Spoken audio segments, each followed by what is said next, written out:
Okay, we're back talking about question 61.7, but now we're talking about part B in regards to escape velocities.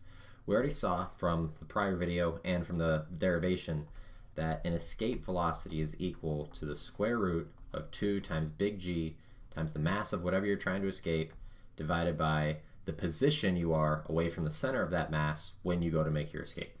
Okay? What we're doing this time is we are going to replace the sun with an object 100 times its mass. Okay? And instead of starting at the Earth's escape velocity, we're going to start at a distance of just 200 kilometers. Now, don't worry about like, hey, you couldn't start at 200 kilometers. That would put you inside of a sun. Like, you'd be inside the star. You'd already be dead.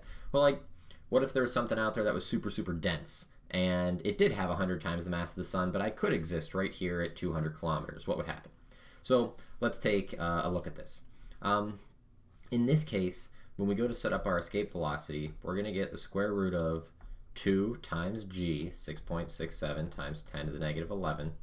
And then it's going to be 100 times, because it's 100 times the mass of the sun, which is 2 times 10 to the 30th. Divided, we could also write this as 2 times 10 to the 32nd, because there's 2 zeros here, but whatever, we'll just multiply it like that. And then we're going to divide by our starting position, 200 kilometers, which is going to be 2 times 10 to the 5th meters. And that gives us our escape velocity. So let's see what it comes out to be. So 2 times 6.67 times 10 to the negative 11th gives me 1.3 times 10 to the negative 10 times 100 times 2 times 10 to the 30th gives me 2.668 times 10 to the 22nd divided by 2 times 10 to the 5th gives me 1.33 times 10 to the 17th. And then I'm going to take the square root of that number and I get a value of 3.65 times 10 to the 8th meters per second. Now, our question's asking us, is this possible? Could we achieve this escape velocity? And no matter what we did, no matter what kind of crazy technology we created, we can't actually ever get to this escape velocity. Because if you remember, the speed of light c is approximately 3 times 10 to the 8th meters per second. Okay, that's the speed of light. You're not going faster than that no matter what. It's a fundamental law of our universe.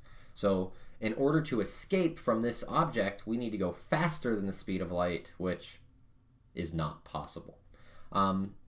This object that we were trying to escape from here could actually be a black hole. And we could be inside what is known as the event horizon. And a quick way you can just kind of figure out what your event horizon is of a black hole, if you knew its mass, would be to solve for r. If you solved for r here, what we'd have is r would equal 2gm over, and then this would be like the escape velocity squared. But instead of just being the escape velocity squared, you could make it the speed of light squared. Because if you are going at the speed of light, and you square that, that would be the closest approach right here if you could move light speed, which you can't. But it would be the closest approach to a black hole before you'd get sucked inside of it. And just kind of be staying there forever. So that's what's referred commonly as an event horizon. It's the last point you'll ever exist before you'll fall into the black hole forever. Okay? But that's how we can kind of approach this problem. It's once again just another escape velocity, 2gm over r square root.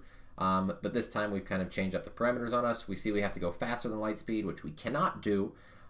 Which means that we're stuck inside of this object or trapped by this object forever. That object could be a black hole, and here's a quick little event horizon derivation for circular motion.